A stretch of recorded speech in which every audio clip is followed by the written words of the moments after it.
তায়াব? তুমি তো পড়াশোনা করছো। আচ্ছা তায়াব বলো তো কোনগুলো জীব বলে আর কোনগুলোকে জড় পদার্থ বলে? আচ্ছা জীব বলে কোনগুলোকে বলো তো? দেখুন আমরা জীব। আপনারা জীব? আচ্ছা তার মানে মানুষ জীব। মানুষ জীব। আচ্ছা মানুষ ছাড়া আর কি কি জীব আছে? দেখুন আমি এখানে একটা পেন্সিল দেখি চলছে না, এটা তো চলতে পারছে না। তাই এটাকে বলে জড়। এটাকে বলে জড় বলে।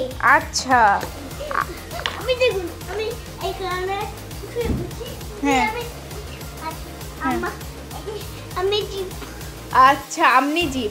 আচ্ছা মানুষ ছাড়া আর কি কি জীব আছে বলুন তো? ব্যাগ, হ্যাঁ টিকটিকি, হ্যাঁ গরিলা, ডাইনোসর, আচ্ছা গরিলা, বাঘ, আয়ন, সবাই জীব এগুলো। চিয়ান। আচ্ছা আচ্ছা ঠিক আছে, জীব তো অনেকগুলো বললেন। আচ্ছা এবারে জড়র কতগুলো নাম বলুন, জড় পদার্থের কতগুলো নাম যারা হাঁটতে পারে না? অনেক অনেক অনেক। আচ্ছা আচ্ছা তার মানে এগুলো সবই জড় পদার্থ? এগুলো সব জড় পদার্থ। কেন কেন এগুলো জড় পদার্থ হলো কেন? এগুলো হাঁটতে পারে না। এগুলো হাঁটতে পারে না, না। কথা বলতে পারে না। বলতে হবে এদের প্রাণ নেই। কি বলতে হবে? এদের প্রাণ নেই। আর মানুষ অ্যানিমেলসদের কি আছে? প্রাণ আছে। কি আছে? হ্যাঁ তাই অ্যানিমেলস মানুষরা হলো জীব।